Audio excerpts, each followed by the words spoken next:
పశ్చిమ గోదావరి జిల్లాలోని కృష్ణా గోదావరి డెల్టా పరిధిలో 5,72,000 ఎకరాల్లో రబీ సాగవుతోంది.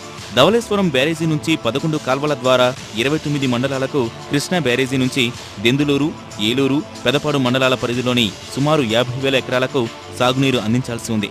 గత 5 ఏళ్లుగా డెల్టా ఆధునీకరణ అంటూ 1,466 కోట్ల రూపాయల్ని మంచినీళ్ల ప్రాయంగా ఖర్చు చేశారు. అయినా కాలువలు మెరుగుపడలేదు. ఇదేం ఒక్కరోజులో ఊడిపడిన సమస్య కాదు. ఖరీఫ్ అయినా రబీ అయినా సాగంటే అక్కడి రైతులకు సమస్యలతో సావాసమే. అందుకే రాజకీయ నాయకుల ఓట్ల గురంతా అమాయక రైతుల సాగు సమస్యలపైనే. స్థానిక సంస్థల నుంచి సార్వత్రిక సమరం వరకు ప్రతి ఎన్నికల్లో సాగునీటి విడుదలే ప్రధాన ప్రచారాస్త్రం.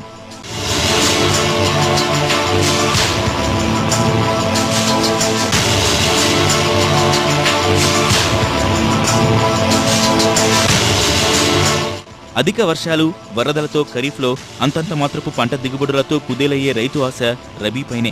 ఈ ఆశల్ని తమ పదవులకు మెట్లుగా మలుచుకున్నారు రాజకీయ నాయకులు. గత ఏడాది సాగునీరు అందక పంట విరామం తీసుకున్న అన్నదాతలు తిండి గింజలకు పడుతున్న తిప్పలను తమకు అనుకూలంగా మార్చుకునే ప్రయత్నం చేశారు. ఎన్నికల ఏడాది కావడంతో దాల్వకు నీరిప్పిస్తామని నమ్మబలికారు. ధైర్యంగా నాట్లేసుకోవాలని నడుములోతు వరిమళ్లలోకి దించేశారు. నాయకుల ఓట్ల జిమ్మిక్కును నమ్మిన ఓటర్లు పైరు వేశారు. ఇక్కడే రైతు మరోసారి మోసపోయాడు. పొట్టదశలో ఉన్న వరి పొలాలు కృష్ణా కాలువ నుంచి నీళ్లు రాకపోవడంతో నోరెళ్లబెట్టాయి. నీళ్లిప్పిస్తామన్న హామీలిచ్చిన నేతలు పత్తా లేకుండా పోయారు.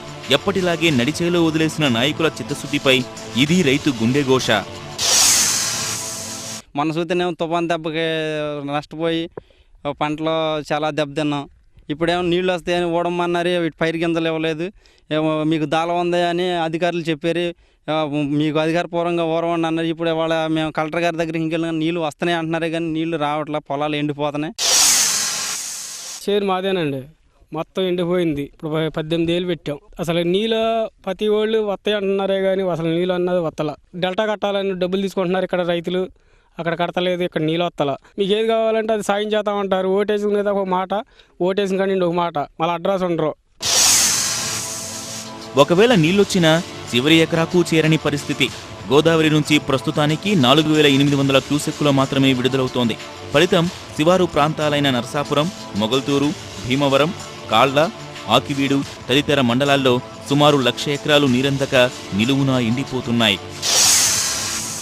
మాకు నీళ్ళు తెస్తాము, ఇది చేస్తాము, మా దగ్గర డబ్బులు కూడా తీసుకున్నారండి చాలామంది ప్రముఖులు. ఇక్కడ తీసుకున్నా కానీ నీళ్ళు ఒక వెళ్తున్నారండి, మళ్ళీ లాక్ కాడ వెళ్ళి కట్టేసేస్తున్నారండి. నీళ్ళు మీటర్ శుభ్రంగా రావట్లేదండి. మళ్ళీ అదేమంటే మాకు విజయవాడ కాడ లాకు దగ్గర మీకు ఇంకేముంది, కాలం వచ్చేస్తుంది, మేము ఎత్తేస్తున్నాము, ఇరిగేషన్ డిపార్ట్మెంట్ వాళ్ళు మాకు చెప్పేశారు. అది చాలా మా రైతులు చాలా బాధలు పడుతున్నారండి. ఓ మాదిరిగా అంటే చిన్న రైతు కాడ నుంచి పెద్ద రైతు కాడ నుంచి అందరూ కూడా ఎక్కడికక్కడ అప్పులు తెచ్చేసి డబ్బులు పరిచేశారండి చేయాల మీద. ఇప్పుడు ఈ పంట పండితేనే మా అప్పులు తీరతాయండి. కృష్ణా ఆయకట్టు కింద ఈ రోజున శివారు ప్రాంతంగా ఉన్న ఈ 3 మండలాల ప్రాంతంలో 58,000 ఎకరాల్లో దాదాపు 30,000 ఎకరాలు పంటలు సాగు చేయలేదు. మరొక 30,000 ఎకరాల్లోనే పంటలు వేశారు. ఆ పంటలకు కూడా నీరు అందక ఈ రోజున పంటలు ఎండిపోతూ ఉన్నాయి. ఈ రోజున పొట్ట దశలోను, ఈనిక దశలోను, పాలు పోసుకునే దశలో ఈ రోజున పంటలు ఉన్నాయి.